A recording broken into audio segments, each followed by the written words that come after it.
Si tu te sens tendu même quand tout va bien, si tu es fatigué mais incapable de te reposer et de te détendre, si ton cerveau il est en permanence en train de gamberger, il est possible que ton corps soit fonctionne en mode survie. Et le pire, c'est que tu peux ne même pas t'en rendre compte. Aujourd'hui, je vais te montrer comment déceler ce mode survie et surtout comment en sortir. Sache que j'ai créé un guide gratuit 7 jours pour apaiser son corps et réduire son stress. Je t'invite à le télécharger. Le lien est dans la description. Encore une fois, c'est entièrement gratuit. Si tu veux en savoir un petit peu plus et comprendre un petit peu plus ce qui se passe dans ton corps, reste ici. Je vais t'expliquer du coup ce qu'est réellement le mode survie. Le mode survie au niveau physiologique, c'est une activation chronique du système nerveux sympathique. Tu n'as pas besoin réellement de savoir ce qu'est le système nerveux sympathique, juste que ça va engendrer qu'il soit activé de manière chronique. Ça va engendrer une augmentation de ta fréquence cardiaque, une augmentation de ta tension musculaire, une augmentation de ta production de cortisol, qui est aujourd'hui, on le sait, l'hormone du stress, réduire ta capacité digestive, réduire la récupération, bref. À court terme, ça peut être utile, mais quand ça reste activé en permanence, c'est une bombe à retardement. Selon l'American Institute of Stress, oui, il y a un institut qui est dédié au stress, 77% des adultes ressentent des symptômes physiques liés au stress régulièrement. Je te mets la source de cette étude juste ici. Autrement dit, ce phénomène de tout le monde ressent du stress, c'est même plus exceptionnel. C'est devenu normalisé. En aparté, je t'explique comment moi, j'ai été victime de ce stress chronique. À un moment donné de ma vie, j'ai eu à faire ce qu'on appelle une rééducation maxillofaciale. Pourquoi? Parce que mon dentiste s'est aperçu que j'avais des dents cassées à cause du bruxisme, donc le fait de serrer les dents la nuit. Le seul problème, c'est que quand j'ai commencé ce qu'on appelle donc la rééducation maxillofaciale pour essayer de détendre ma mâchoire, eh bien on s'est rendu compte que je ne serrais pas les dents que la nuit, je serrais les dents toute la journée. Et ce phénomène-là, c'était ce qu'a appelé à l'époque le kiné qui m'a suivi, de la somatisation. La somatisation, c'est quoi? C'est rendre physique et palpable ce que tu ressens dans ta tête. Concrètement, qu'est-ce qu'on est censé ressentir ou qu'est-ce qui est censé nous alerter sur le fait qu'on vit un stress chronique? Et restez là parce que c'est là où ça devient intéressant. Le mode survie, il n'induit pas que l'anxiété, mais aussi une fatigue diffuse, une irritabilité quasi permanente, des réveils nocturnes incompréhensibles, une digestion extrêmement lente et surtout une impossibilité à lâcher prise même quand on est dans un cadre qui normalement le permet. Le stress chronique, il est aussi associé à une baisse de la variabilité cardiaque. Et ça, c'est beaucoup plus concret pour les gens qui en ont besoin. Je vous mets également l'étude qui l'explique un peu plus en détail, encore une fois, pour ceux qui ont besoin de ça pour comprendre les choses. Donc, la variabilité de fréquence cardiaque, donc HRV, en anglais, Heart Rate Variability, c'est la mesure des variations de temps entre deux battements du cœur, entre deux battements cardiaques successifs. Parce que contrairement à une idée répandue, un cœur en bonne santé, il ne bat pas comme un métronome. L'intervalle entre deux battements, il va être différent, il va fluctuer en permanence, parfois de quelques millisecondes, mais il est fluctuant. Et donc, cette fameuse HRV, elle quantifie précisément cette variabilité. Elle va refléter l'équilibre du système nerveux autonome. Vous savez le truc dont je parlais au tout début là. Le système sympathique, il va répondre au stress et aux stimuli, on va dire. Il va faire baisser cette variabilité. Le système parasympathique, lui, c'est le repos, la récupération, et il va faire augmenter cette variabilité. Donc une HRV élevée, elle est généralement associée à une bonne capacité d'adaptation physiologique. Résilience au stress, bonne récupération, voilà. Mais une HRV faible, elle peut indiquer justement un stress chronique, une fatigue, une inflammation, un surentraînement, même une maladie. Donc comment on la mesure Concrètement, bon, si on veut être vraiment précis, on fait un électrocardiogramme, hein, bien évidemment, un électrocardiogramme médical. Mais on peut aussi l'évaluer avec une ceinture cardio fiable ou certains dispositifs connectés, quoi. Les montres, il y a des bagues maintenant, voilà. La précision, elle est variable et il ne faut pas comparer les HRV de deux personnes parce qu'en fait, c'est pas comme ça que ça s'évalue. C'est très individuel. C'est plutôt en évaluant l'évolution de sa propre variabilité cardiaque, en fait. C'est un point assez important pour pas se faire des nœuds au cerveau si on veut s'auto-évaluer. Donc en résumé, la HRV, c'est un indicateur indirect mais puissant de l'état du système nerveux autonome et donc de la capacité à récupérer de l'organisme. Conclusion, plus la HRV elle est basse et plus ton corps reste en état d'alerte. Comment sortir de cet état-là ? Comment sortir de cet état de survie qui est toujours induit par un stress chronique, hein ?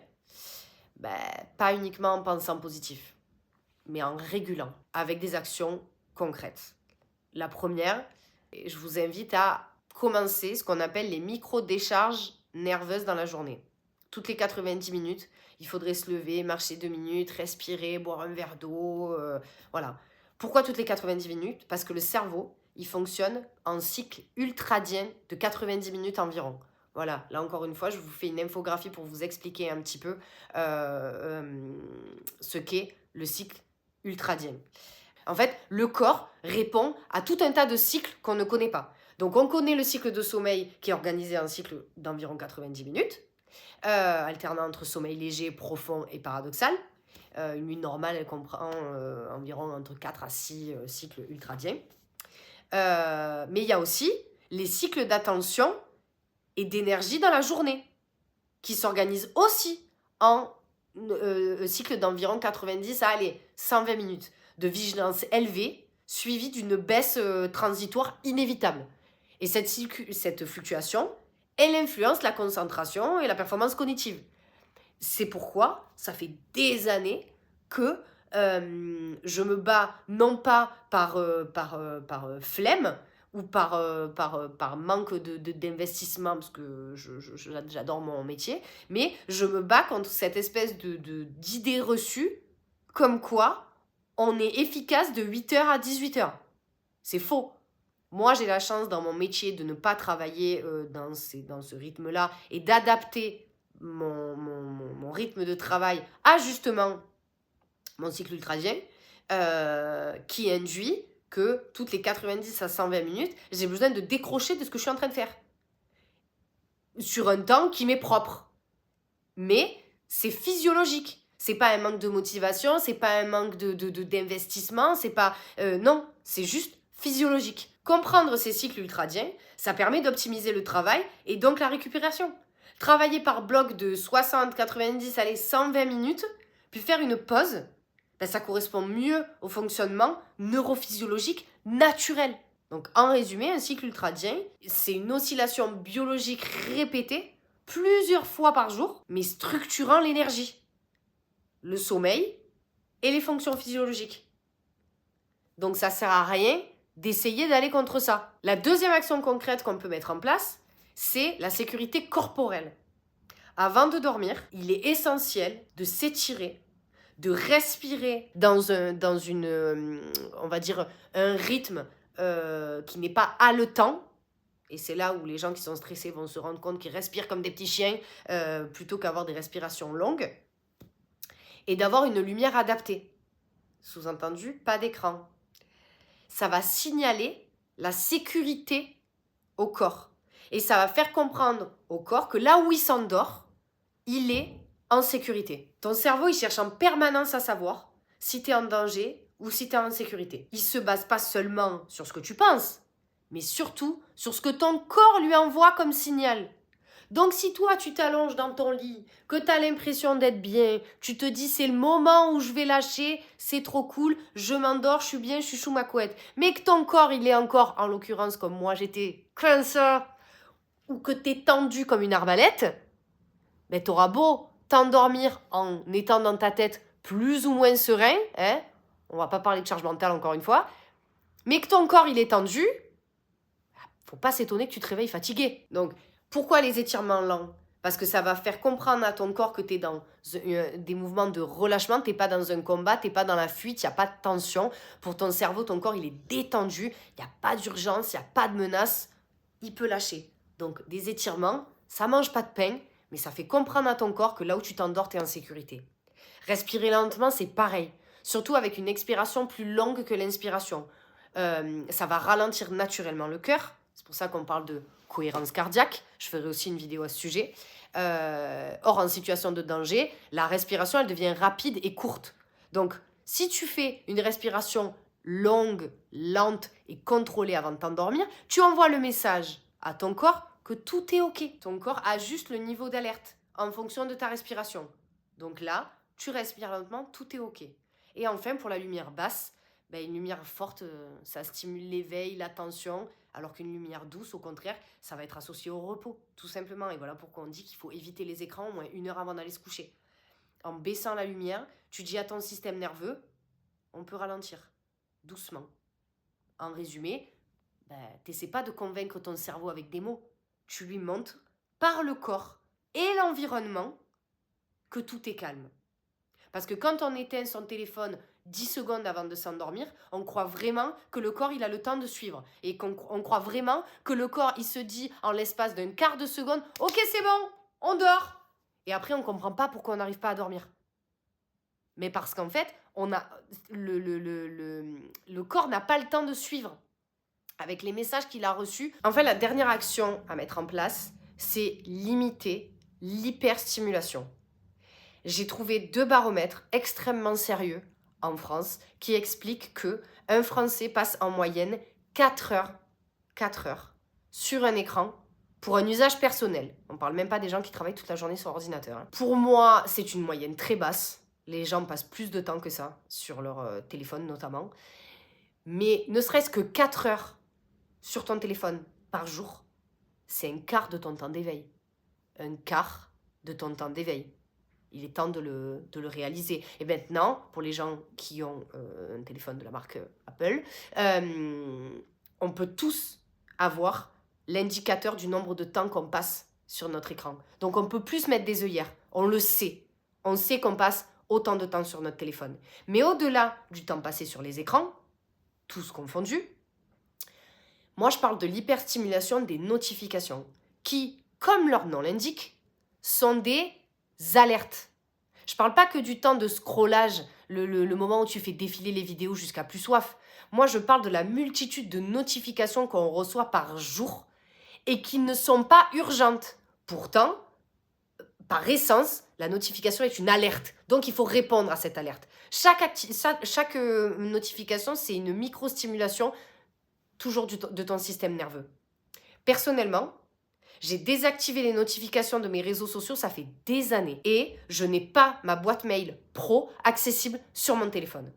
C'est déjà un très bon début pour limiter l'hyperstimulation, qui amène toujours à une hypervigilance et un maintien du stress chronique. Donc, ce que je te propose, au-delà de télécharger mon guide gratuit 7 jours pour apaiser ton corps et réduire ton stress, je te propose de, pendant 7 jours, couper tes notifications inutiles, qui ne sont pas indispensables. Voilà, c'est pour ça, moi, typiquement, mon mari m'envoie des textos classiques, pas de WhatsApp, pas de Instagram, pas de rien. Et je sais que c'est important. Voilà. Et les personnes qui veulent me joindre à tout prix savent qu'il faut m'envoyer un SMS ou m'appeler sur le téléphone. Et pas, encore une fois, WhatsApp, Messenger, peu importe. Parce que je n'ai pas ces notifications-là. Je ne les ai pas, je les ai coupées. Donc, je vous invite encore une fois à essayer de couper les notifications qui ne sont pas indispensables et vous accorder 2 plages horaires quantifiées dans la journée où vous ne touchez pas votre téléphone. Et vous verrez les résultats. Sortir du mode survie, c'est pas mental, c'est nerveux. Et ça commence par des ajustements précis. J'y reviens pour l'ultime fois, j'ai créé un guide gratuit dans lequel je te donne des astuces pour sortir en douceur de ce mode de survie qui met ton corps dans un état tenable mais extrêmement dangereux. Pour t'imager l'état dans lequel se retrouve ton corps, pense à une fuite d'eau dans une maison, une toute petite fuite d'eau, quelques gouttes qui tombent en permanence, ça n'a rien de spectaculaire. Pourtant, à long terme, ça sera dévastateur. Ça va rentrer jusque dans les fondations même de la maison et la maison sera inhabitable. Donc avant que tes fondations soient pourries par ton stress, il y a un tas de choses à faire.